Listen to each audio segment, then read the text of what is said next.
Ya, baik. Terima kasih. Ya, eh, saya sudah sering sih mengulang apa yang akan saya sampaikan. Menyampaikan sudah hanya akan mengulang apa yang sudah sering saya sampaikan. Bahwa ini honestly gitu ya, menemukan murid-murid seperti yang saat ini itu tidak mudah. Ya,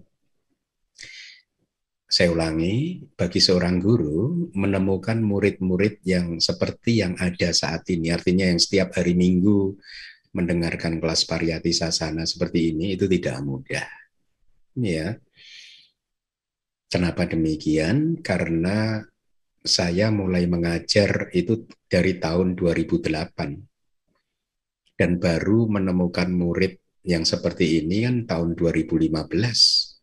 7 tahun sebelumnya saya tidak menemukan.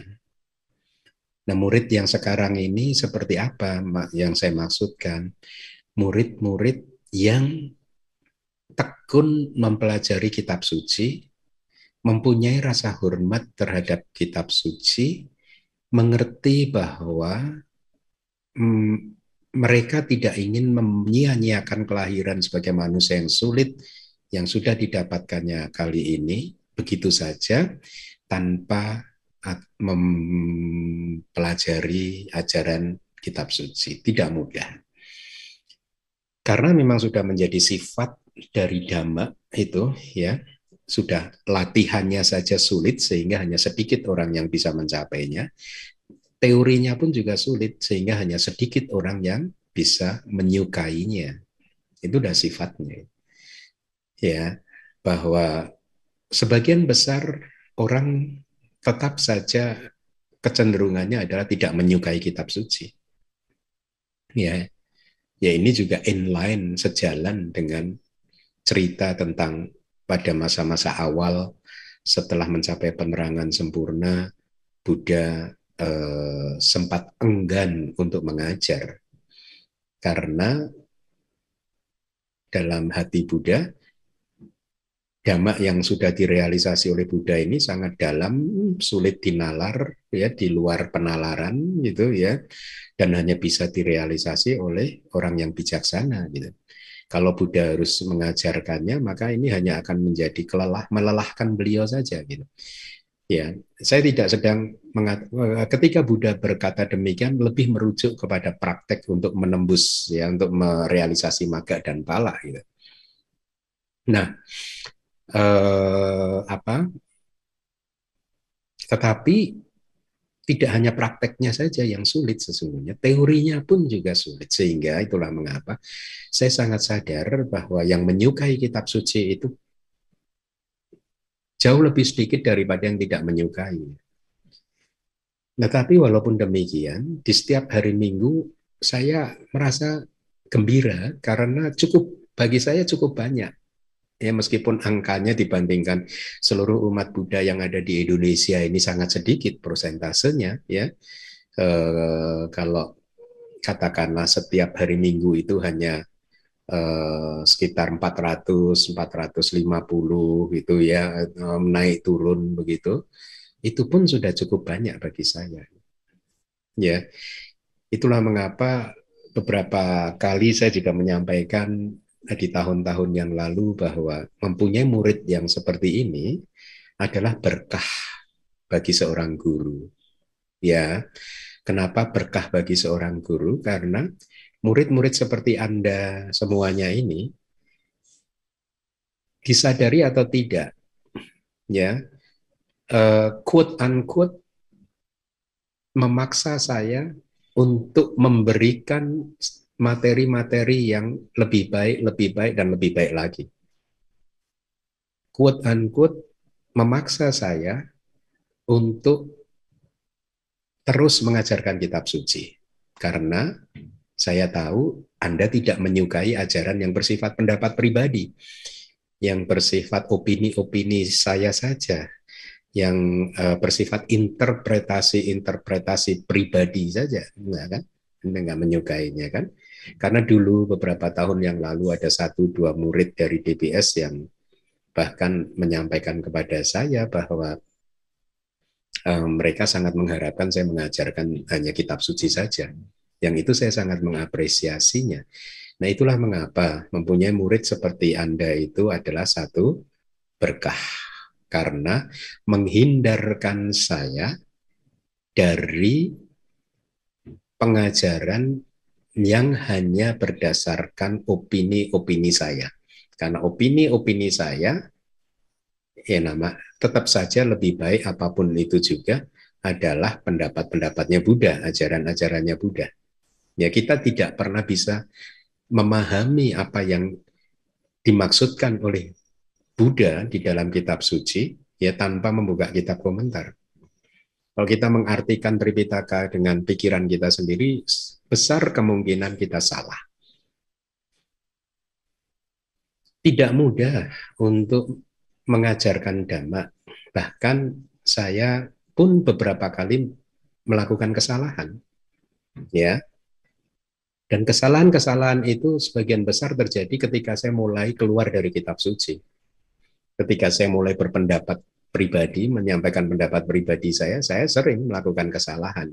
Ya, sering itu dalam arti ya mungkin 10 kali gitu katakanlah ya, bukannya ratusan kali juga enggak, tapi saya bisa melakukan kesalahan ketika, dan semua kesalahan itu sebagian besar terjadi ketika saya keluar dari kitab suci. Nah, Anda bayangkan kalau saya selama 1 jam keluar terus dari kitab suci, berapa kesalahan yang bisa saya lakukan? Itulah mengapa berkah buat Anda, karena Anda quote unquote menuntut saya untuk mengajarkan kitab suci, dan dengan demikian menjaga saya supaya tidak melakukan kesalahan.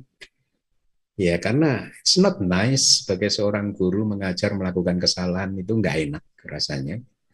Itu, ya.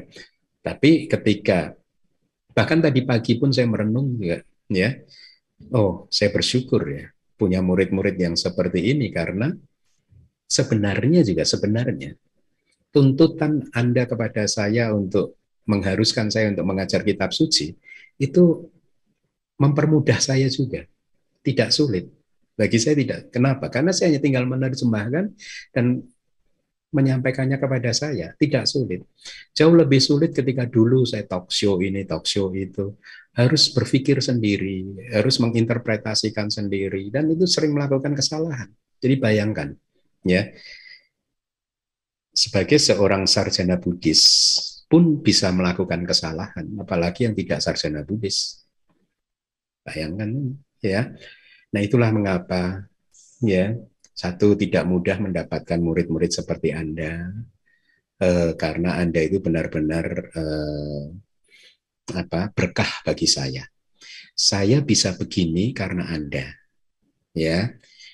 Saya bisa mengajar seperti ini sebenarnya itu semuanya karena Anda, bukan karena sayanya, ya, karena Anda.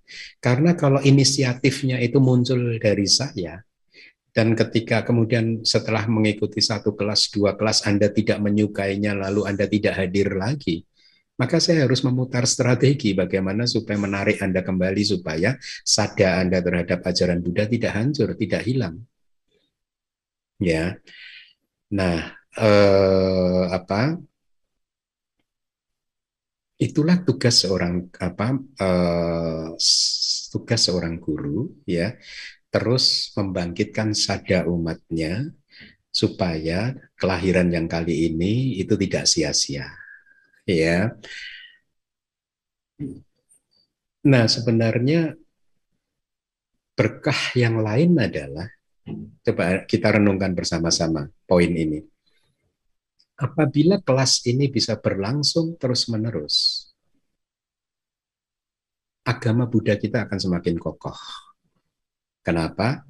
Karena ketika kelas ini berlangsung terus-menerus dalam jangka waktu yang panjang, akan semakin banyak kata-kata yang akan dibongkar. Kan di Indonesia ini belum banyak kata-kata yang sudah dibongkar, diterjemahkan, disampaikan, ya kan? Dan itulah mengapa saya menyadari banyak guru yang akhirnya mau tidak mau harus berimprovisasi sendiri. Banyak guru yang akhirnya beropini sendiri, mengolah materi sendiri, menyampaikan seolah-olah mewakili Buddha untuk mengupas suta ini, topik abhidhamma itu, gitu. Padahal tidak sesuai dengan kata kata, hanya sesuai dengan pikirannya sendiri. Nah, tapi itu bisa dimaklumi karena guru-guru tersebut tidak mempunyai referensi. Referensinya selama ini hanya bergantung pada buku-buku bahasa Inggris yang sangat terbatas.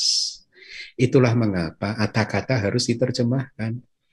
Dan itulah mengapa selain saya menulis buku, kelas-kelas seperti ini itu juga penting sekali. Bayangkan saja, sejak adanya kelas Dhammapada ini sudah berapa stansa yang kita bongkar istilahnya. Kata-katanya sudah berapa yang kita ini. Banyak sekali kan, ya. Nah, jadi kehadiran Anda para murid itu berkah bagi saya dan juga berkah bagi sasana di Indonesia. Ya, jadi terima kasih atas semuanya. Ya, semoga Anda semua segera bisa keluar dari samsara dan juga semoga Buddha Sasana di bumi Nusantara ini juga menjadi kokoh. Demikian ya, terima kasih. Sadu, sadu.